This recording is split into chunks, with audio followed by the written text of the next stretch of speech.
right, so if you're done installing, please go ahead and turn it on, and you'll land upon this splash screen, okay? Tableau public, it'll only allow you to connect to like a few sources of data connection, but then that's more than enough for what we'll need. Let's say you're working with a bank, or you're working with some sort of like big box retailer that uses Tableau's full version. You'd probably have like more than 250 different types of connector types here. Of course, you will never need all of them. It's just that they are providing you with the option of connecting to many different types of data sources. So regardless of what your company uses, you'll be able to connect to that with Tableau. Does Tableau Public allow you to save the workbook to your hard drive? Good question. No, it doesn't.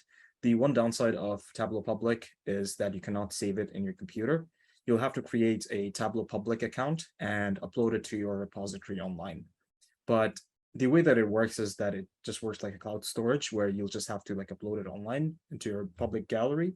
And when you open up your Tableau Public account again, for example, these are some of the ones that I've uploaded. It's not complete yet, but it will basically retrieve whatever you have on your profile. Can you save it in Google Drive? No, you cannot. You can only save it in Google, the Tableau Public Gallery if you're using Tableau Public. So it's hard to share files that you've worked with unless you were just like allowing people to view it. And the only place that would be possible would be your Tableau Public Gallery. I will talk a bit about that in the end as to how you can share your work, so that, like, if you're working on any project in Tableau and you'd like to probably share it with a potential employer or someone that you want to show your work, you can just send them the link of your profile and make sure that the visual is visible, and then they'll be able to see that visual. Okay. All right, so I'm hoping that everyone's done installing and downloading the data sets. So the first thing we're going to do is we're going to try to import the data sets that we've just downloaded. Okay. But before we move on to the importing part itself, we have to first understand what kind of data we're working with and what can we do with the data that we have on hand. Okay. So what I'd like everyone to do is bring up the data sets that you've just downloaded. So I'm just going to do that.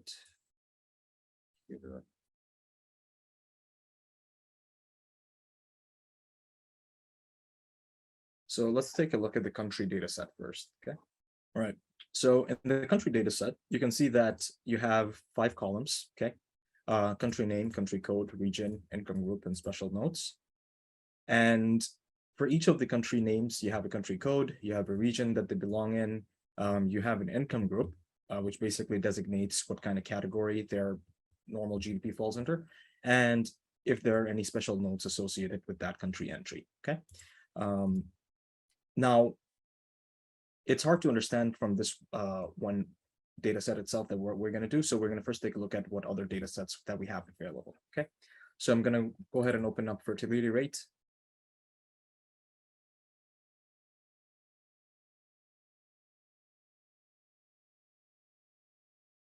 Okay. So within the fertility rate table, you have country name, country code, indicator name, indicator code. The year is 1960 all the way to 2013. Okay. It needs the computer to be restarted to be completely installed. So if we can have video of tonight's webinar. Yeah, definitely. We can send you a copy of the recording. Yes, we'll definitely send you a copy of the recording. So please just leave your email and send it to Warney, please, so that we can reach out to you with the recording. Okay. All right. So as I was saying, so this table contains the country code, country name, the year values, and under each year, you'll see that there's an indicated value. Okay. So again, without the metadata, it would be hard to understand what it is. But since we already know what this data set contains, I can directly tell you that, okay, each of these values is the indicated fertility rate for that country during that specific year. Okay. So again, the fertility rate table tells you the fertility rate of a specific country during a specific year. So I'm going to move on to the life expectancy table. Life expectancy table, it's shaped in pretty much the same way as the previous one. So you have country name, country code, indicator name, indicator code, 1960 to 2013 again. And under each column header, you have a indicated value, which designates the life expectancy or the average life expectancy at birth for each of these countries for each year. Okay. And finally, we have population. Just going to go ahead and open that up.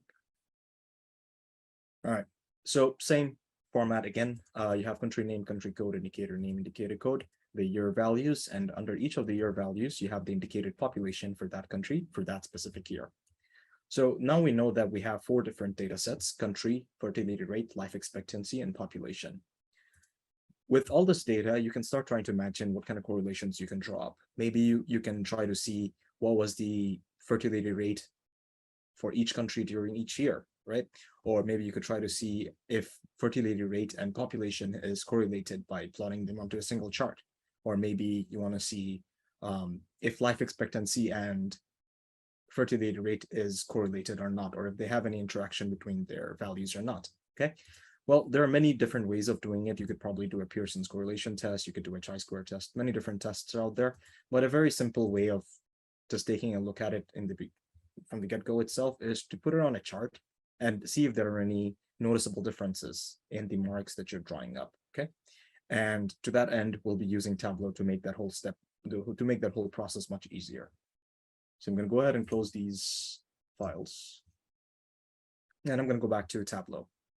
So there are five specific parts of any data analytics project. The first being the requirements analysis, which we just did. And we just realized that, okay, we have these data sets, and we're going to try to find out what are the correlations between it, if there is any patterns or trends that we can find out. The second would be locating the data sources itself, which we already did before first step 1. So that's already done. The third thing would be to load the data into the software, okay, which is the ETL process. Now, ETL stands for extract, transform, and load, but for Tableau, you cannot transform too much. You can only change the shape a bit, and we're going to take a look at that, okay? Can Tableau work with S3 or Bitbucket? Bitbucket, I'm not too sure what that is, but S3, yes. It's not going to work with the Tableau public version unless you can go for a web data connector. I've never even tried this with S3, to be honest with you, but I'm pretty sure that if S3 has a external like data API, then I'm pretty sure you can connect it to web data connector. If not, then the full version of Tableau would be required. But it seems like you can connect it to Google Drive, Google Sheets. OData I've never used. And yeah, I've never tried connecting S3 to Tableau, but I'm sure you can. Okay. All right, so the first thing that we're going to do is go ahead and import the Microsoft Excel files. So you can click on Microsoft Excel, and I'm just going to go to desktop and go to the files that you've downloaded. And let's start it by importing country first. So as soon as you click on import, right, you go to the data source window. So the data source window is where you'd basically be setting up your data connection and making sure that the data source is being read in the way that you want it to be read. And if there are any transformations, or if you want it to be read in a certain way, then you can do so in this step. So for example, in this table, we have country name, country code, region, income group, and special notes, right? But for today's purpose, we don't really need income group or special notes, first of all, because income group as itself, this column, by the looks of it, it doesn't really provide too much granular details. It just kind of categorizes each country into a different income group, but we're not interested about the income group today. We're only taking a look at the health status, right? So what we're going to do is right-click on income group and hide it, okay? So what it does is that when Tableau is loading the data from the data source itself, it will not load the things that I've hidden, okay? It's only going to load the things that I'm leaving until here. It's not as if hiding it is actually removing it from the data source itself. It's just that in the connection itself, it's not showing up. And the same thing goes for special notes. Special notes, maybe someone who is creating this data set put in notes about each country. And we don't really need that either. So I'm just going to go ahead and hide it. And we're left with country name, country code, and region. So a few things to note over here is that this is the country column name, sorry, the column name itself. Over here, where you see this little icon, you can click on it and you can see that you can change the data type of it. Now, data types are very important when it comes to working with data sets. And I'm not going to go too deep into that, but you're going to have to make sure that if you want to use any data column for calculations, it'll have to be a number. If you want to use any data column as a date source, then you have to make sure it's date. There are, of course, more nuances that are related to data types, but again, unfortunately, we don't have the time to cover everything, so I'm just going to move forward. Okay, so now that this connection is ready, what we can do is click on this top left icon of Tableau again, and it'll bring us back to the splash screen. And we're going to create another connection. So I'm going to click on Microsoft Excel, click on fertility rate, and it imports the fertility rate table the same way it did for country. Okay, so I'm going to try to clean up this data set as well. I'm going to try to see what is necessary for my visualization, and anything that is not necessary, I'm not going to load it because it's going to unnecessarily, load a lot of data without being used. So things like indicator name, indicator code doesn't really provide us much value into what we're trying to see today. So I'm just going to multi-select it. I usually like multi-selecting because I don't want to click it twice.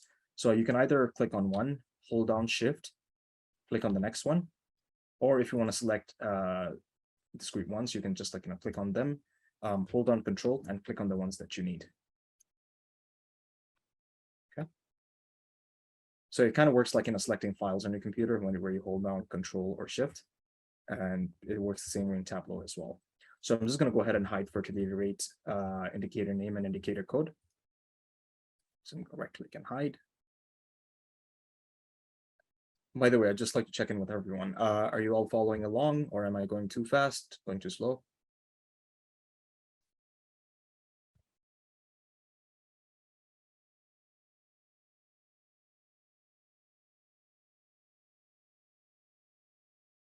Awesome, perfect. Yeah, so if anyone has any question, feel free to leave it in the chat. Let's try to make this a next interactive session. Yeah. All right. So the next step, what we're going to try to do is see what kind of structure we need this data to be in. Okay. Right now, what you can say is that this table is in a sort of matrix format where you have the indicated values under a column and a row, right? Let's say you want to check out what the fertility rate for Afghanistan was in 1963. As a human reader, you'd kind of have to see where 1963 is and correlate it with the row that has Afghanistan in it, right? And that would give you your value, 7.671. But when it comes to charting, if you've worked with Excel before, and let's say that you want to chart a XY chart, right? You need the column axis titles, which is let me draw it up for you actually.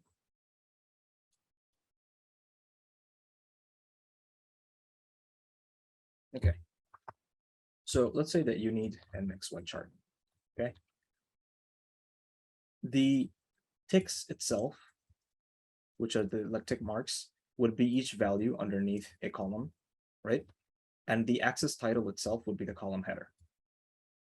Right. So let's say when you're working with XY chart, you would have two different columns. The column names becomes the axis title, and the column details are the column rows. They become each tick mark.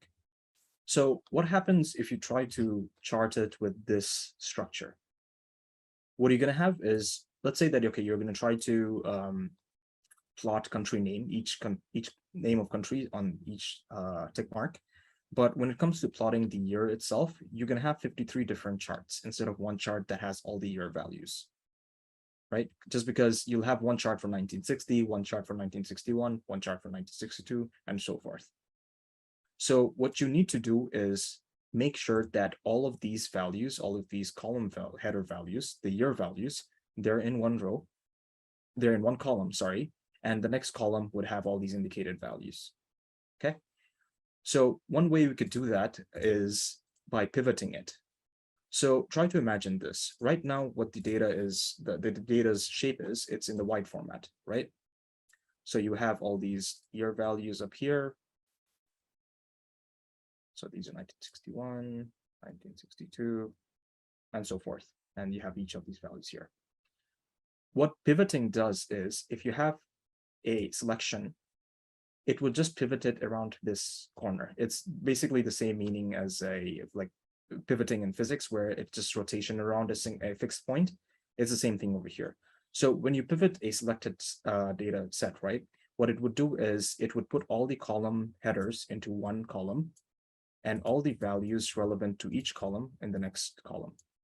Okay, so instead of having 1961, 1962, all these things here, what you would basically have is 1961, let's say for Aruba, is 4.65. And then Aruba 1962 is 4.47. And then you would have country name, year, and this is fertility rate. Okay. When you have the data in this format, it becomes much more simpler to plot it, right? Because you have all the related values here. But in the matrix format, of course, you can plot it, but you're only going to be looking at a single year at one go, right? But what we're trying to do over here is try to see what the health trend has been like. Okay. So I'm just going to remove that. All right. So the way that you'd pivot it is, what you can do is select. So, and then when Aruba amounts for Aruba, yes, that's correct. So once Aruba finishes with like from 1960 to 2013, Andorra would start, and then 1960 Andorra to 2013 Andorra, and then Afghanistan. Okay, so the number of data points remain the same, but just the shape itself changes. So right now you have 56 fields, 215 rows. That's about 56 into 215, 12,040, right? What are you going to have in the end? Let's try to see what's that going to be. Select 1960. I mean, click on 1960's column header. Use this scroll bar at the bottom and scroll all the way to the right while 1960 is selected. Once you're at the right edge, you can hold down Shift on your keyboard and click on 2013. And that will basically select all the columns from 1960 to 2013. Yes, it then becomes a very narrow. Yeah, that's exactly right. So instead of having a white table, you're basically pivoting it to make it into a long format. Okay. And this step is usually students have issue with this step. So again, for multi-selection, it works in the same way that you'll be working with on your file explorer. You click on 1960, go to where your end range is, hold down Shift, click on 2013, and you get everything selected. Okay. So what you can do after that step is right click on any of the column headers. Try not to click on any of these, like the data label or the data type label or the like sort function. Try to click anywhere on the table, anywhere else on the column, and click on pivot. So now you can see what just happened, right? Okay, there was something wrong with the previous calculation. 4 fields, 11,660. 56 fields and 215 rows. That doesn't seem right.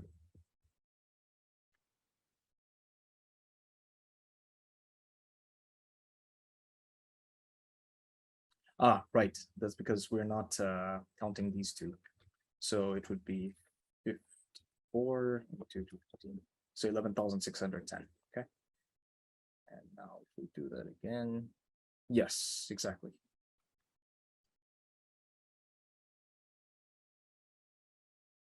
Okay.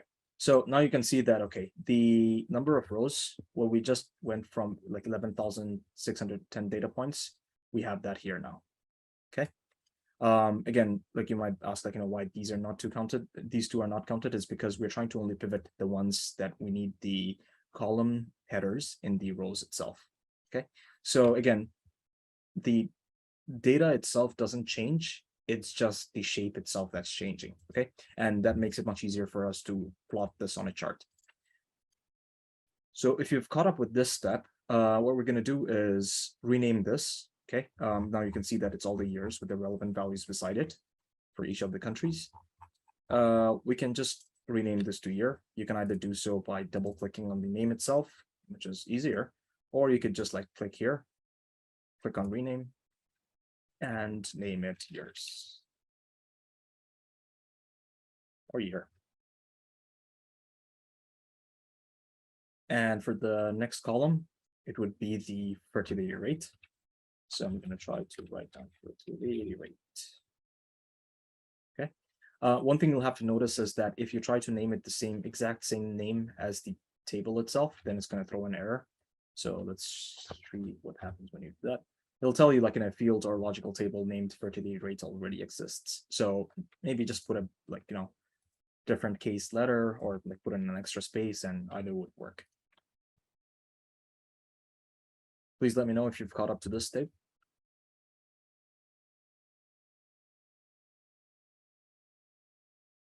Okay, Jacqueline, which part would you like me to repeat?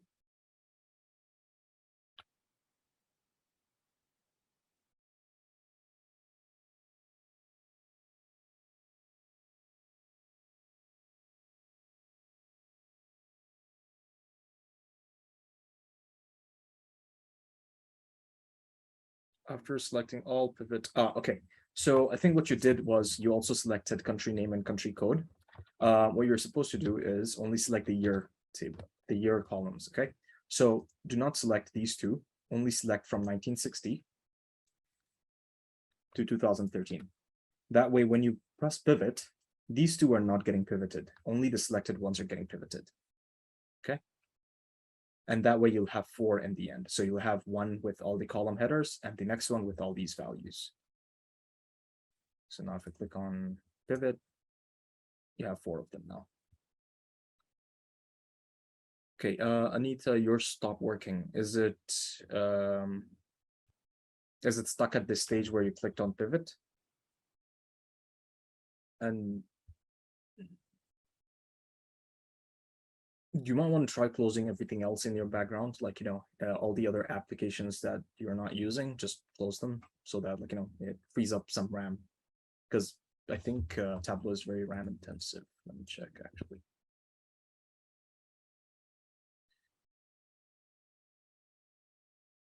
Okay, not really. It just might be processing. So how do you get back from pivot view to the original? Yes, I just use Control-Z. So unfortunately, Tableau doesn't do a very good job of tracking what changes you've made. So you just have to rely on the undo button, okay? How do you, sorry.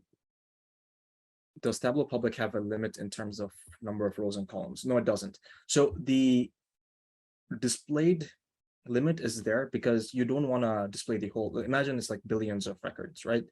You don't want to display all billion records because you're not going to look at it. So what they will usually do is show you the first 100 so that, like, you have an idea of what kind of data that contains, but you don't necessarily need to see everything. But in terms of how much data it can load, there's no limit on that.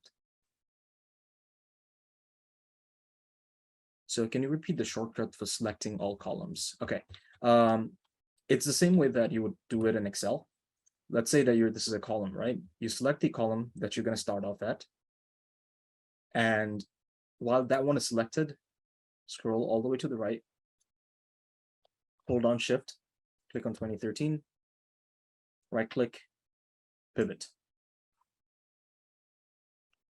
And yes, you could load a really large file.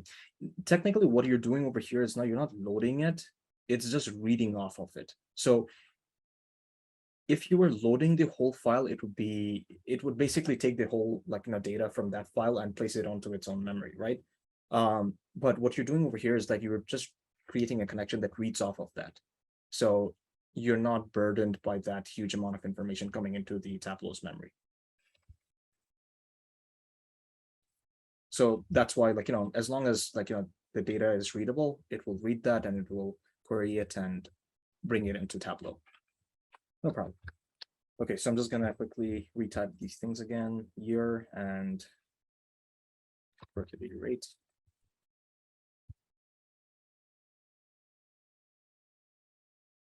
Okay. So I hope everyone's reached this part. So you have country name, country code, year, and fertility rate. So to move on to the next step, I am going to, yes, the data needs to be cleaned beforehand. And this is That's one of the other downsides of Tableau, that you cannot really clean the data. Let's say you have missing columns and stuff, right? The data interpreter will help you a bit, but it's not going to be as accurate, right?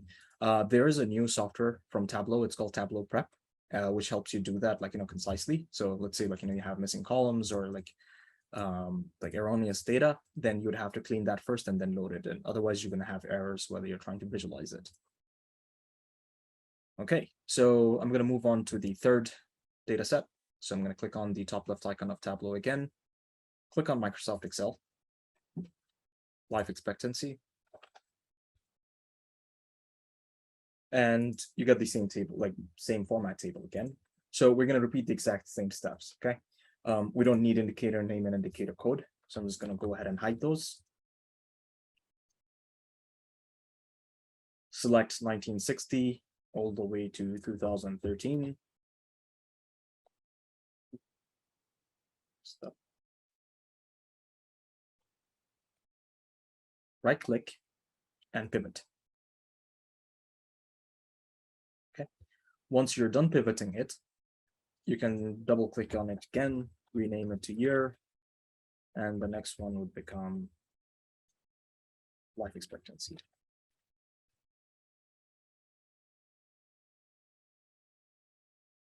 So now we're just telling Tableau to read these files separately, and Tableau is now making connections between these files. Okay, that is a good question.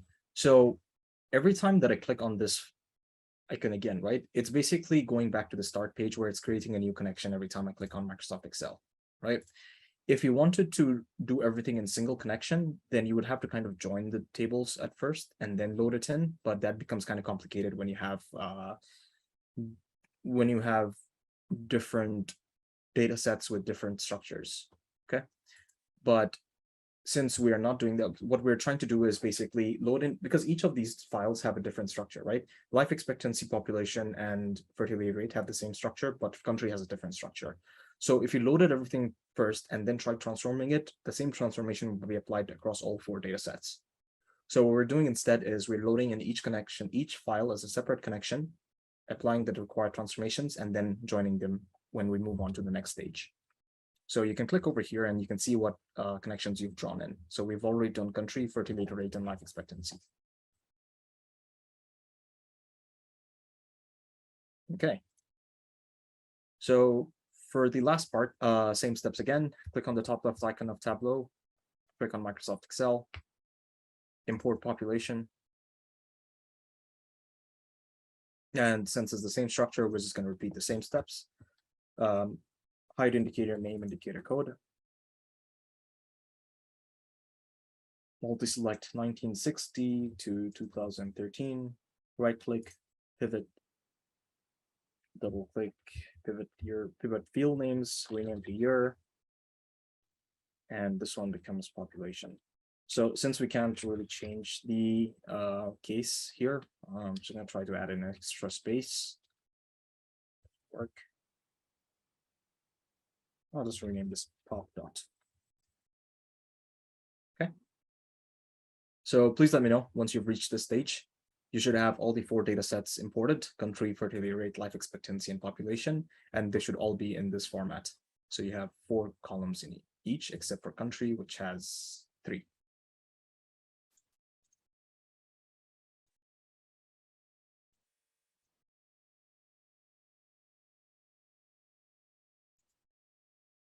Okay, awesome. All right, I'm going to move on. So now comes the fun part of visualizing. Okay, your data has now been loaded, cleaned, and transformed exactly according to what you need. So we're going to move into the visualization part. So please go ahead and click on sheet 1, and you'll be led to the canvas of Tableau. So the canvas of Tableau is where you'll basically be building your visuals, and it has all the tools that you'll be needing to build your visuals.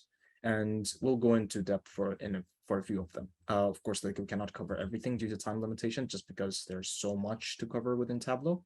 And that's why we have the bootcamp. And I hope that convinces you. Okay. So quick overview.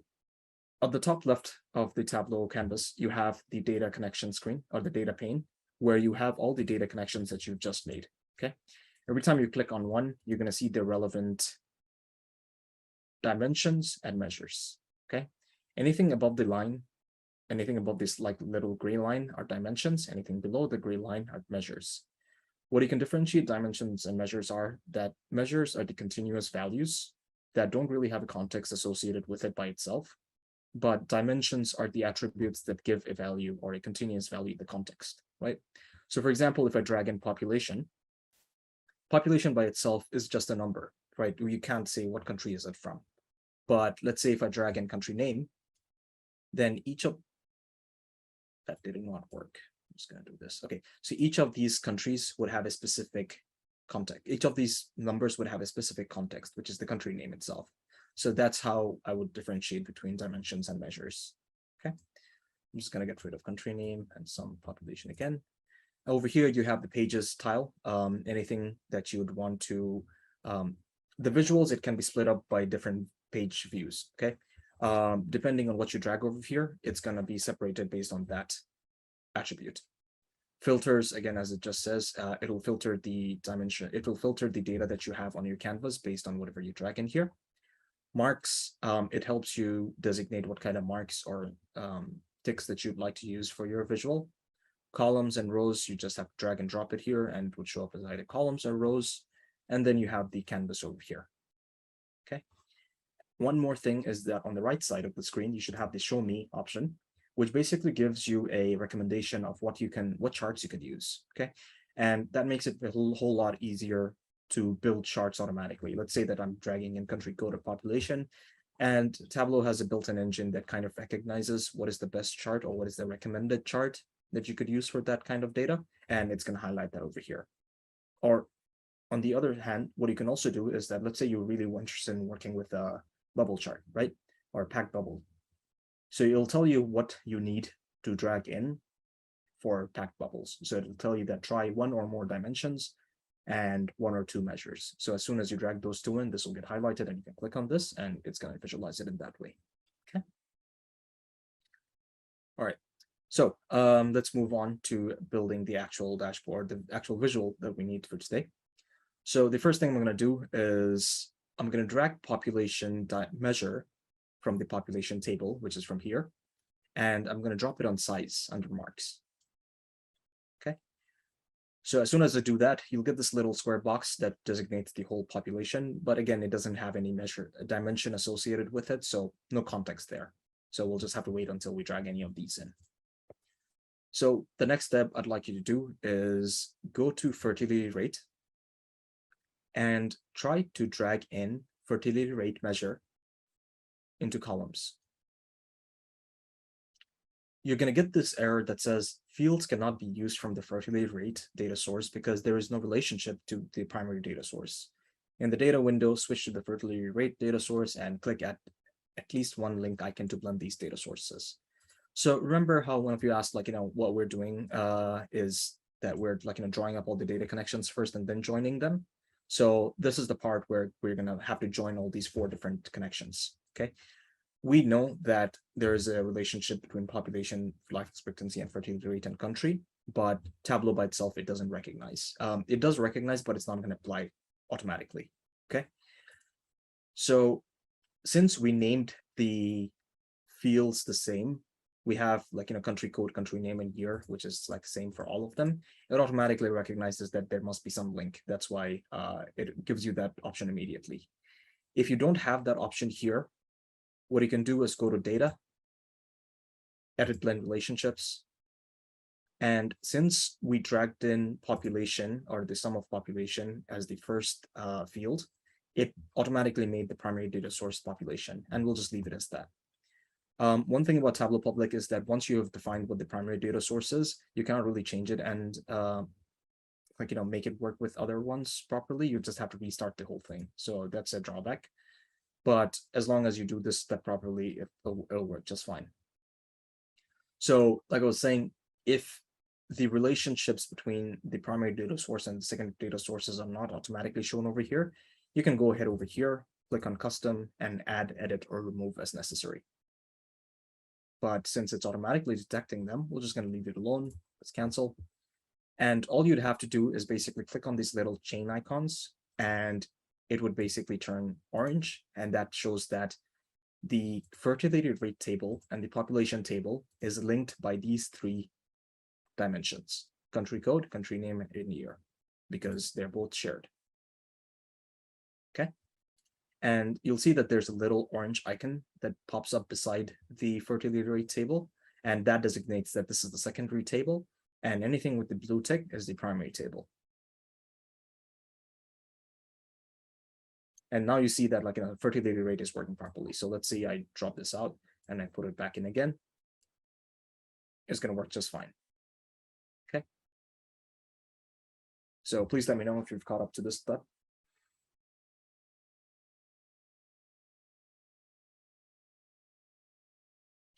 How does it distinguish between the primary and the secondary table?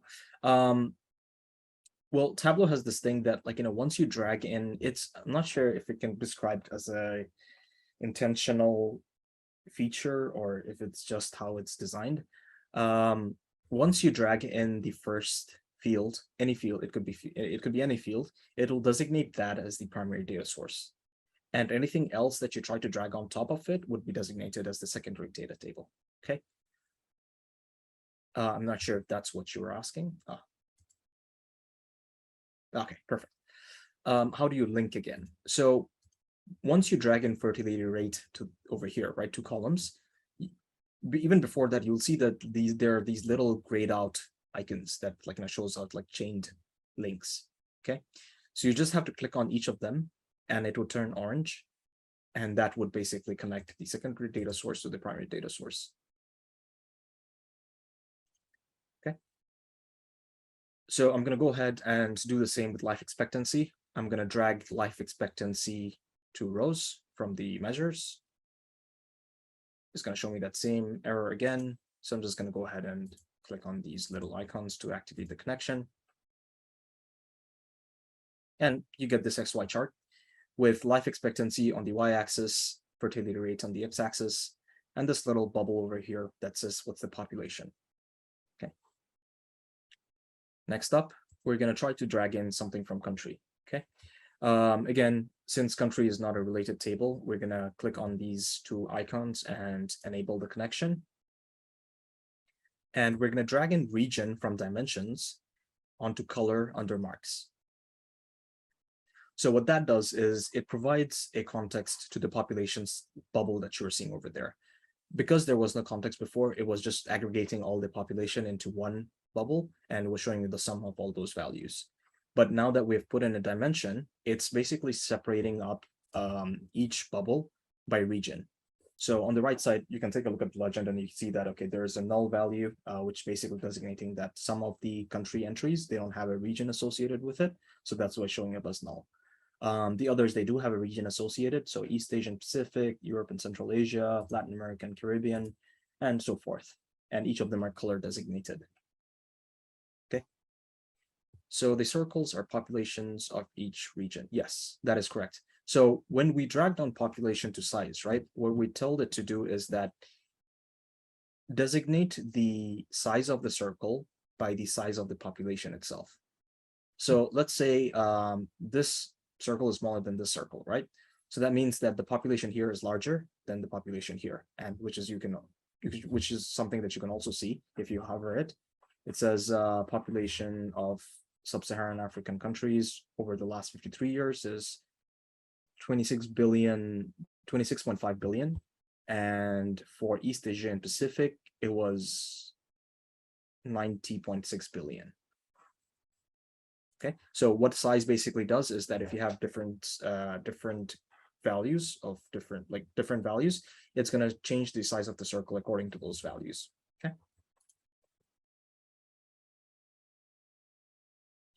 All right, so I'll move on. Okay, so for the next bit, I'm going to go back to population. And right now what we're taking a look at is my values are in count, not sum. Which value are you talking about? Is it the population, fertility rate, or life expectancy? Fertility rate. So if you want to change how it's aggregated, you can click on the icon. Okay. First of all, you have to make sure that it's green. Okay, green shows it's a measure. Blue would show that it's a dimension. So you have to make sure that you're dragging in the correct one first. So it has to be dragged in from the measure part of the table. If you want to change how it's aggregated, you can click on the icon, the drop-down icon right beside the pill. This is what they call a pill. Go to measure, and instead of count, you can just change it to sum. And it's going to change the way that category is aggregated.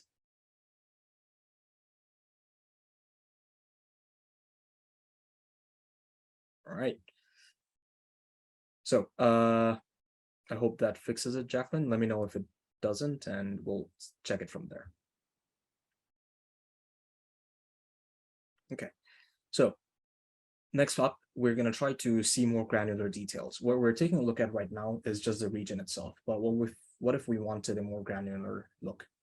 What we can do is drag in country name from the population table into detail.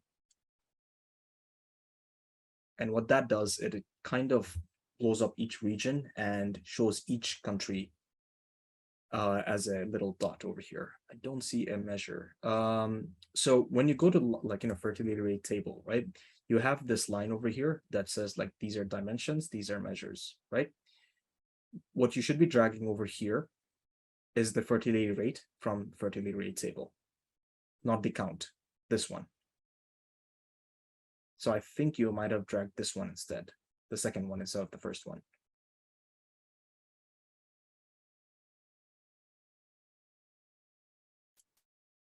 Okay. I'll move on, but just let me know. All right. So for the last bit of the stuff to drag in, we are going to also add in year as a filter. Okay. Right now, let's say if you hover over any of these countries, let's say Algeria, right? What you're seeing over here is an aggregation of all the years. Remember how we have 53 different years of data? This is an aggregation of every year. So what we're going to try to do is split up each view by a year. So remember how I said in pages, you can split up the view by whatever you drag in here. So I'm going to drag in year to pages. And as soon as I drag year to pages, you're going to see a new legend pops up over here. And this is your slider for the page. Okay. If you scroll through it, you're going to see the values are moving around. And it basically designates what the values for fertility rate, life expectancy, and the population is for that specific year. So for example, Turkmenistan in 1960, it has a population of 1.5 million. Let's see how it did in 1961. Totally lost it. Oh, there. 1.649 million. Okay. So the pages mark basically changes the view that you're looking at. Okay, I'm just going to increase the size here a bit because OCD. Okay. So right now, what we've done is we've plotted every country with their year, region, population, life expectancy, and fertility rate on the table. The animation part, I'm going to get to that, okay? But we're going to have to make sure that whatever we're doing has a purpose, right? When we put population into size, what we're trying to show is that, okay, if the circle is larger than the other circle, then we know by looking at it itself that, okay, this country's population is larger. But right now, they all look like little dots. So to increase the size of the circle, what you can do is click on marks, click on size under marks, and increase the slider to about 80%, roughly about 80%. So you can eyeball it. There's no specific number. And you can just drag it back and forth and see what fits better on your screen or what fits better to yourself. And one thing about design is that it's purely personal. Your design taste might be entirely different from the next person, and that's entirely up to you into thinking what you think is best, what you feel is best. Okay. So increasing the size a bit, you can already see the difference. Now you can see that, okay, some circles are larger than the other ones. So for example, New Zealand, 1961, 2.41 million. The US, 183.6 million. So you can already start seeing the differences. We're going to try to make that difference a bit more refined by clicking on the drop-down icon at the top right of the screen under the population sum legend. What that will allow you to do is, once you click on edit sizes, you can take a look at what's happening over here. So for around 4,279 people, the circle is about like a little dot, right? The difference between 500 million and 4,279 is about the same as the difference between 1 billion and 500 million. But that is not necessarily reflected within the differences of these circles, right? Like the difference between this and this is quite noticeable, but the difference between this and this, not so much. Okay. And we're going to try to make that more obvious. So what you can do is you can click on sizes vary, click on the dropdown, select by range, and drag the right slider until you feel that the circle differences are wide enough. Actually, why is that changing? Yeah, there you go. Just deselect that. So initially it was like this. What I'm doing is I'm just increasing the size differences between each of these ranges. That way, the smallest one and the largest one will be very different from each other, and you can easily tell the difference. Now, if you increase it way too much, you're going to see that it just becomes way too large and you won't be able to see anything else. So a good balance is always key. So I'm just going to leave it until here, right until this little bar touches this border. I'm going to click on apply and OK. And you can start seeing that, OK, like, you can easily say that out of the yellow, the North American countries, like Canada had 18 million in 1961, US has 183 million. So you can easily tell the differences now. Okay, so I hope everyone's caught up to this stage.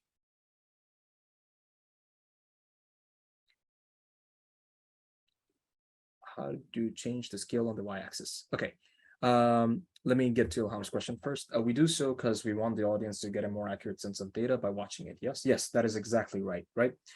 So imagine you're presenting this on a projector or whatever. By the first glance itself, people should be able to say that, okay, this circle is larger than the other circle, right? And if you add on more stuff to it, then you can easily say that, okay, this is US. Maybe you can add in a tooltip that says what country it is, or you can maybe allow, like, like it's automatically allowed by default. When you hover over any country, it'll tell you the details of that country. And let's say that out of all the European and Central Asian countries, what has the largest population? You can easily say that this is the largest because the circle seems to be the largest, right? And that is something related to something called pre-attentive attributes, which basically helps humans perceive information by looking at, not just by looking at things like, the differences in shapes and sizes help us understand data a bit more, but that's another topic for another day. How do you change the scale on the y-axis? So, okay, this is a good question, actually. In case your life expectancy column is weird, what you can do is right-click on the life expectancy axis or even the fertility rate axis. Click on Edit Axis, and maybe set the start as 0, because no one's going to live negative number of years. And fixed end will be hopeful and say 100. Okay. So I'm just going to click on that. And that sets the minimum range at 0 and maximum range at 100. And this axis setting, it entirely depends on the logic, right? You can't have negative number of life expectancy, and you can't have, like, more than 200 years of life expectancy. It's technically impossible. So yeah, that one has to be set depending on your context itself. Okay, so I'll move on.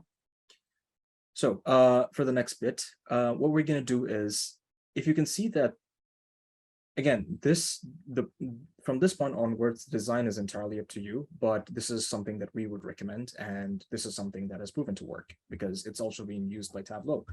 Fun story, what we noticed later is that if you go to the Tableau's page, right?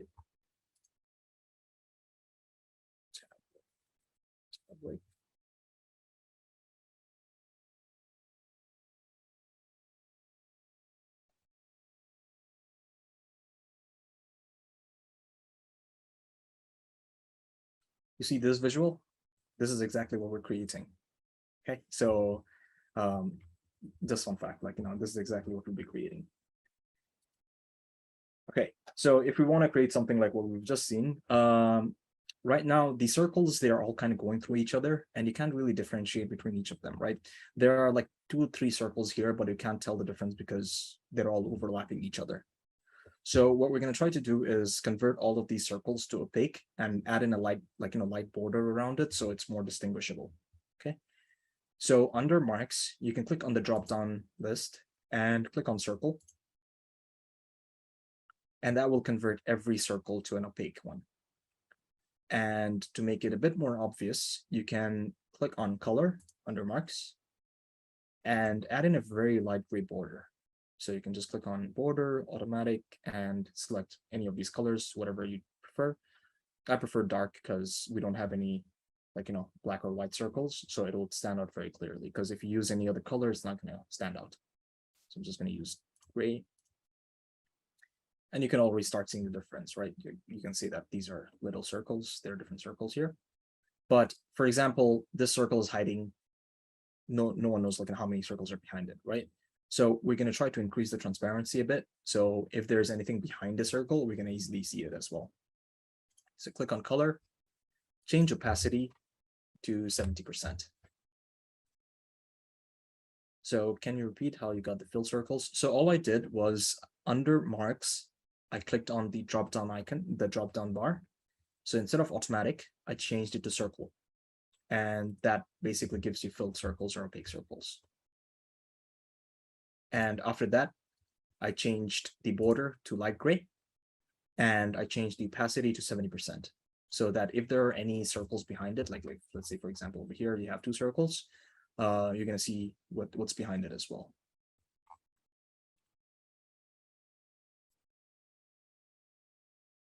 Okay, so I hope everyone's caught up to this stage.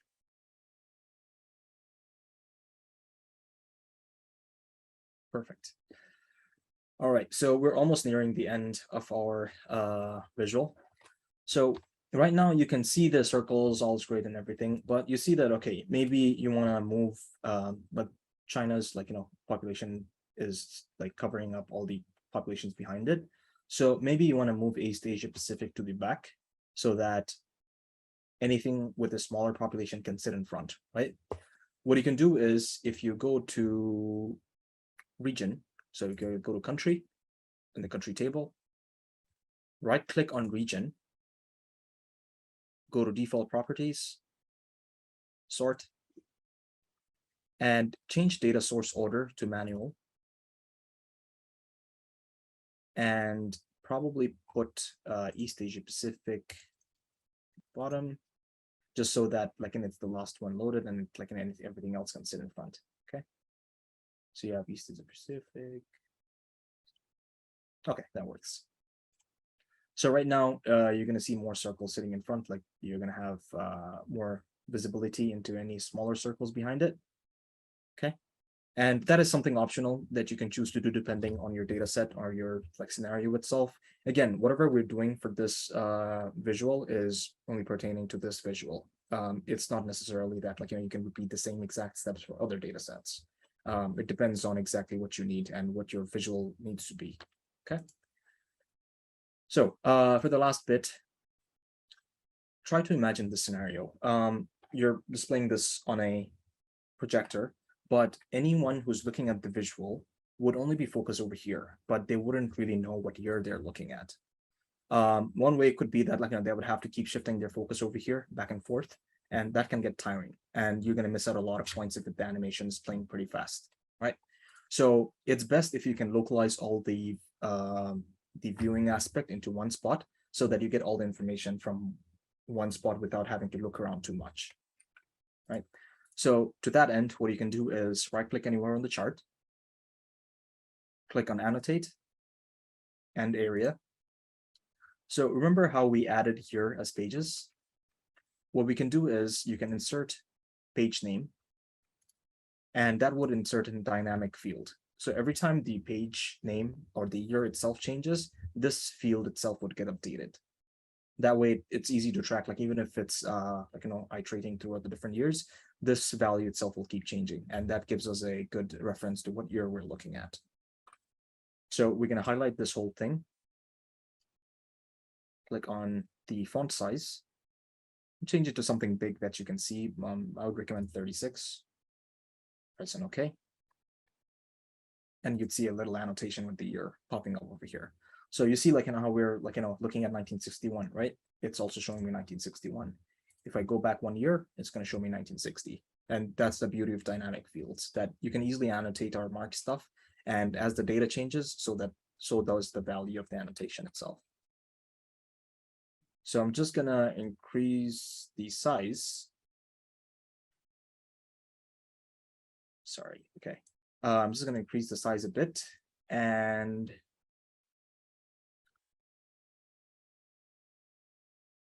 click on edit. Sorry, my just for reference, my housemate is messaging like there might be a fire in the backyard. So okay. So I'm going to right click on this and click on format. You see how that there's a light gray border behind, like light gray background behind it. Let's say that this is sitting on top of here, right?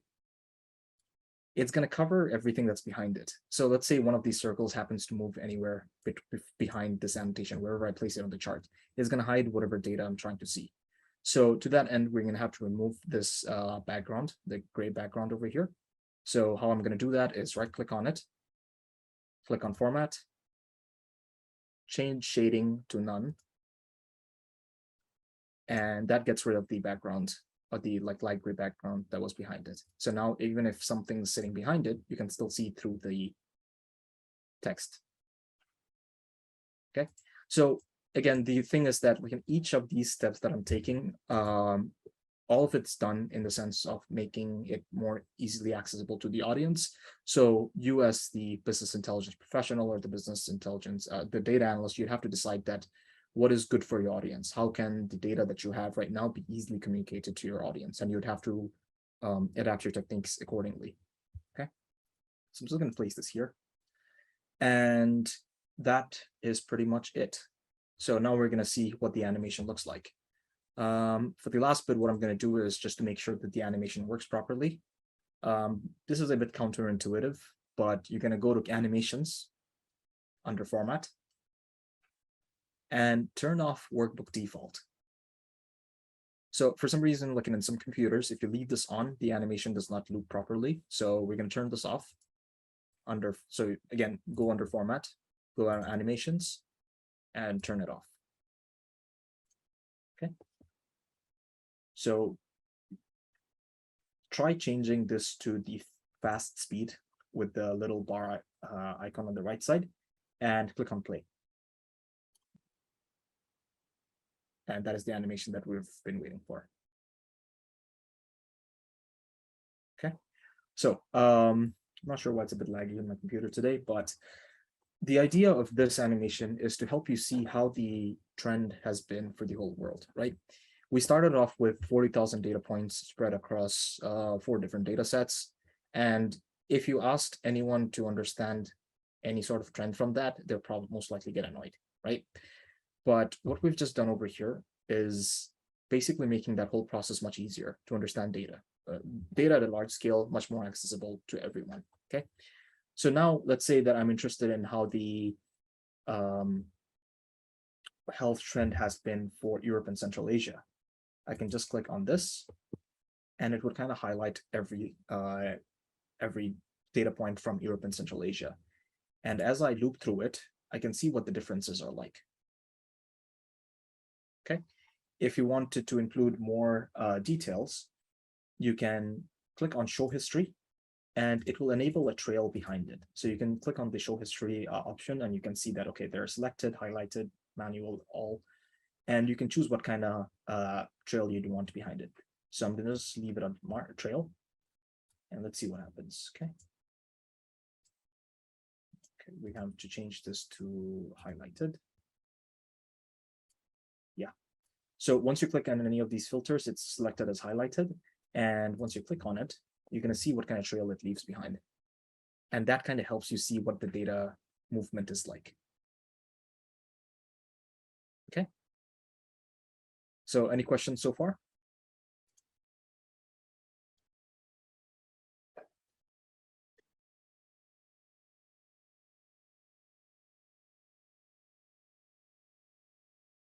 Yep, definitely the magic of data visualization. I mean, if you consider how we used to process data before, right? Let's say you walked into your, let's say you were setting up for a business presentation and you'd had to work with even pivot tables, right? Pivot tables, Excel, whatever it is. Managing, first of all, pivot tables, they would only work for data that is like up to 100,000 records. If you had more than 100,000 records, it would definitely crash on you, no matter what kind of computer you have, because I have a gaming computer and it'll still crash on mine if I try loading it. So after a certain point, the larger data becomes very hard to handle. So that's where tools like this step in. And especially for like, companies that deal with like billions of records per day, visualization tools like this come into a lot of benefit. Okay. And the best part about this is that you are making such huge amount of information easily accessible to literally anyone who is in the company, right? If anyone, let's say they wanted to use this, they could easily just click on this and see what the trend is. They wouldn't have to go through Excel and do their own analysis and things like that. If you know what they want to see in the first place, you can just create it for them, send it to them, and they're going to play around with it, be interested in it, and also derive information from it. Okay. Yes, I'm going to go to to the stage about like how to upload to your public gallery. Okay, so now that we have finished building this, it's important that you save it because you don't want to lose your hard work. So you're going to click on File and click on Save to Tableau Public As. If you haven't already signed in, you can do so. Or if you have not created an account, I would recommend you to create one. Okay. It's as simple as a free sign up, so you can just sign up on the Tableau Public.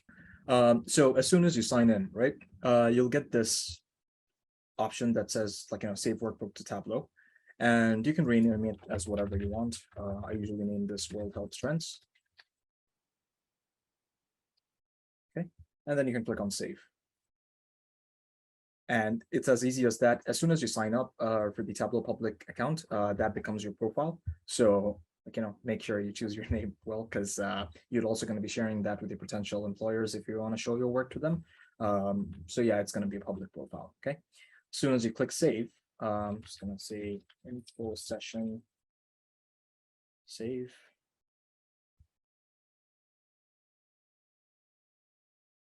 It's going to try to pop up a new screen, and this is what I get.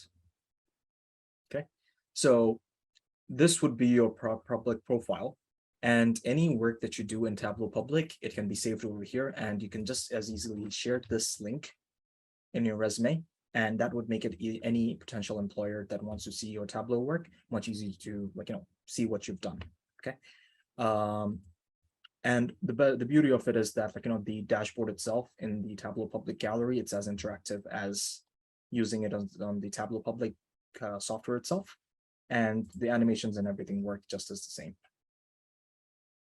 Okay, so feel free to add in any animation that you want, and it would all show up over here.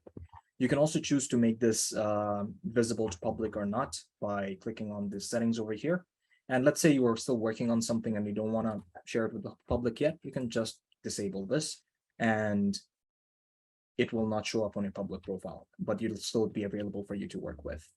So let's say that you've uploaded this on your public profile, right? You go ahead and close Tableau, but once you sign back in, it'll show up in your open. You can go to Tableau Public, open from Tableau Public, and it's gonna retrieve the file that you saved online. So Deborah, can you repeat how to speed up the animation? So in the pages pane itself on the right side, you'll see that there are 3 little icons. Okay, this is the speed control. So you can either choose to have the animation go at a very slow rate, normal rate, or fast rate. Okay, and you can play it back and forth. And if in case once you click on play, it doesn't loop automatically, then you have to make sure to go to format, go to animations, and turn off work default. So I do realize we're 8 minutes over time, but that brings us to the end of our session for today. I hope everyone's enjoyed the workshop today, and if you have any more ideas or requests onto what kind of content you'd like to see, feel free to leave it in the chat down below, And yeah, I'd like to thank everyone again for your time today. And I hope to see you again in the next info session.